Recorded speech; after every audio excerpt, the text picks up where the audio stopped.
After the NRM government, the music industry or the arts industry has 100% taken off. I mean, this is an industry where you don't need a certain qualification to become a millionaire. This is an industry where you don't need to look good to be the best musician, to earn 5 million shillings. This is an industry that has kept Bebe cool from year 18 up to year 41 and still going up to say 70 when I can still earn.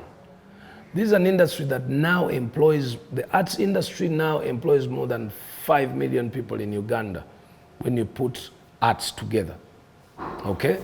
So you cannot say that it was in the same position 33 years ago, or even 10 years ago, or even 5 years ago.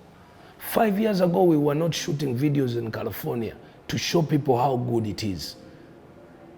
5 years ago, 10 years ago, you couldn't say, let's say 15 years ago, you couldn't drive an Escalade in Uganda as an artist, or even a businessman.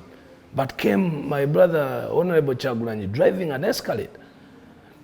20 years ago, no one ever thought a young man at 25 years old, Honorable Kyagulanyi, can build a castle.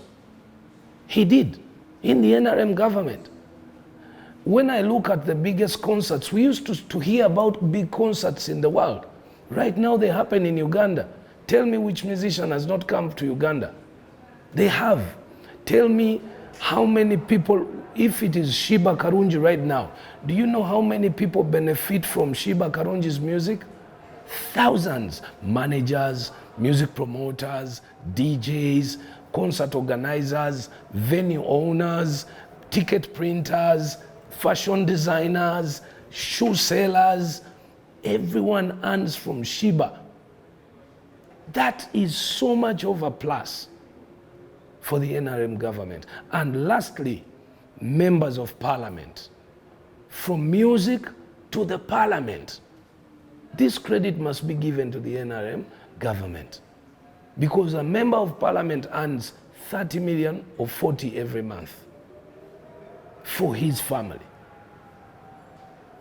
So I think it would be very unfair if we are not objective of the contributions of NRM. I'm not going to go on the obvious where the president always talks about the roads, the amount of electricity, the infrastructure, or the economy, the difference in the economy, the number of jobs created since the NRM government came in charge. I'm not going to talk about that, but I stick to the obvious. It was a game that was created by the opposition to criminalize people who are pro-government, to make people, to create hate in our country. But it's very unfortunate, because little do they know that the same hate is going to be applicable to themselves. It's just like a chemist when they make medicine. They definitely will fall sick one day and swallow the same medicine. So the opposition politicians in Uganda failed to beat the president using the ballot box. So they are now trying to see if they can beat the president using sentiments.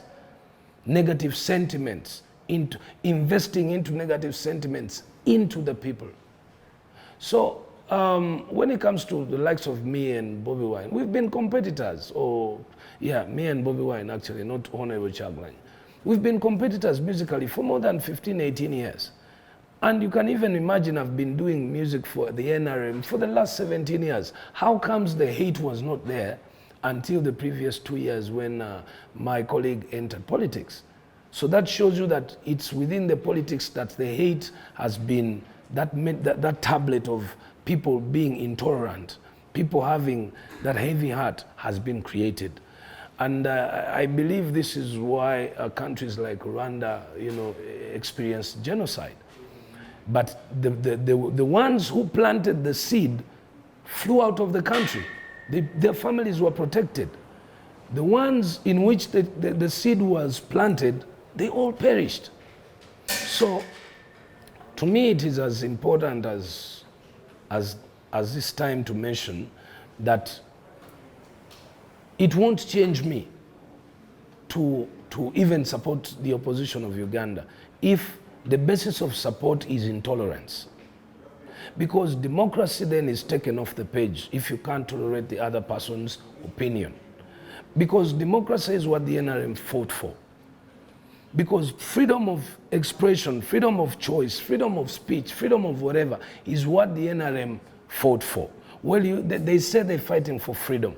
But how can you fight for freedom when you take away my freedom? So the opposition, or my young brother, Honorable Chagulanyi, is on totally a wrong course. By the time he remembers that they are willing to stab people who don't support him, it will be too late. And that's not a country that we can, sustain. Do you have any other message for such detractors?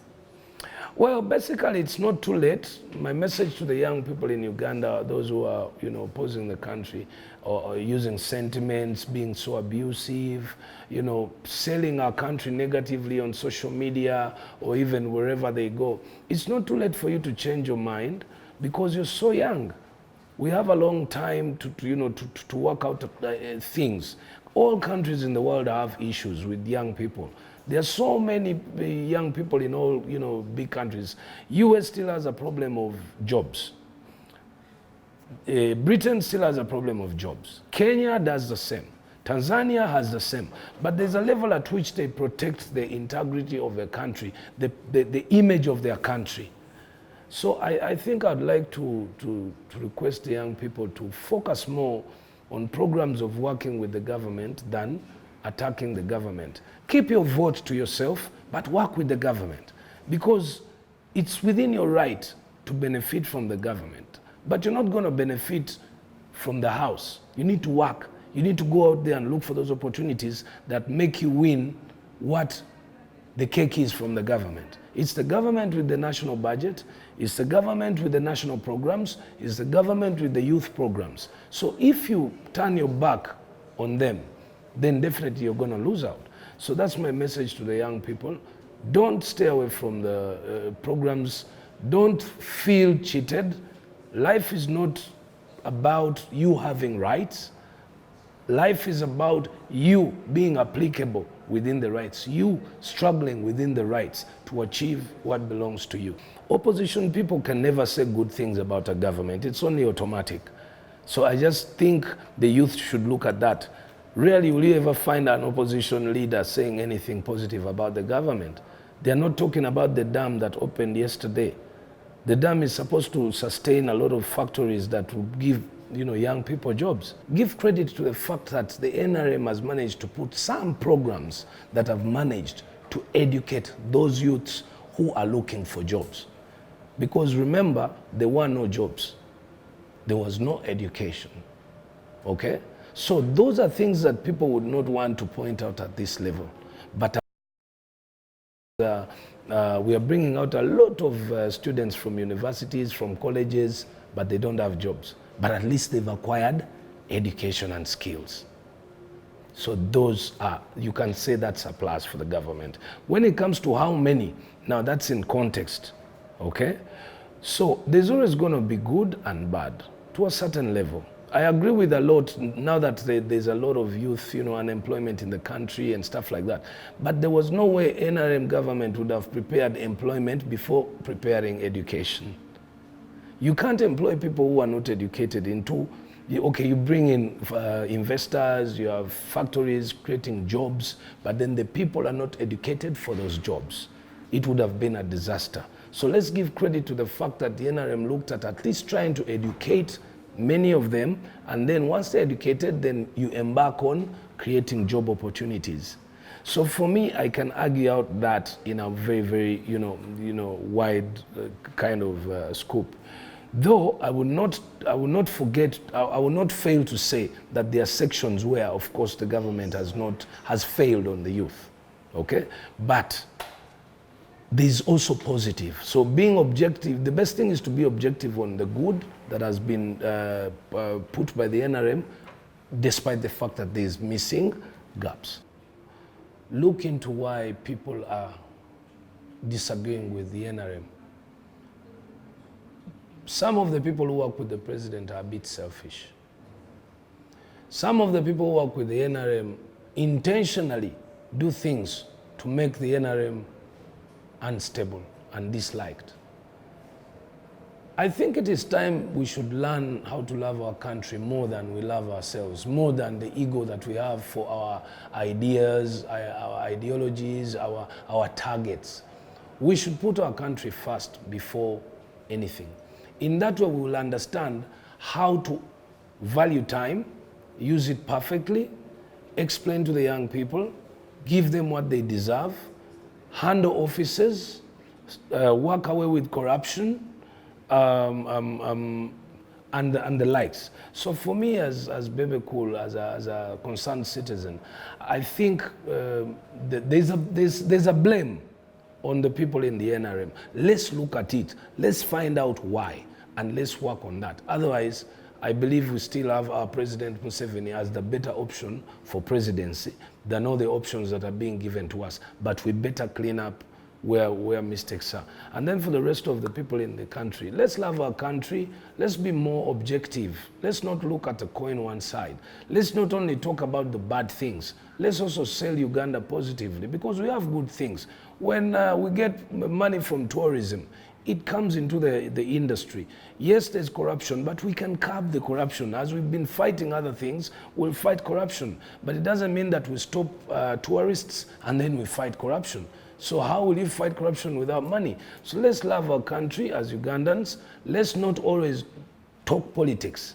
Let's talk Uganda, not politics. Politics and still be united. Yes, we can, but the level of understanding of our opposition leaders today has immensely declined. The level at which they want to take over the country, they want to take over the country at any cost. Whether it's a cost of death, which is as a result of hate, which definitely hate is the last point at which a person is willing to sacrifice themselves. And that's where I see the opposition leadership in Uganda driving to. So I know we can sit, but unfortunately we chose multi-party politics in Uganda. And today politics has been monetarized. So being multi-party politicians in Uganda, people getting into sections of colors, and each color wanting to be the one in control, it's going to be very hard to have gentle discussions within young people who are just growing up. Within the mature people, it's okay, because you can see Mao sometimes talking to or talking to whoever. They sit and discuss things, but young people cannot. So what we have to do now is to give a good picture to the young people, whereby we show them that it's okay to sit and disagree and until you agree, without violence or without disrespect or, without insults. Personally, that's where I point out the moment when I met with the Honorable Chagulanyi recently and shook hands. It is a picture to show the rest of the young people in the country that we can shake hands, we can discuss the politics. And this is exactly what the president wanted us to do. Ugandans never cared about the politics of the country.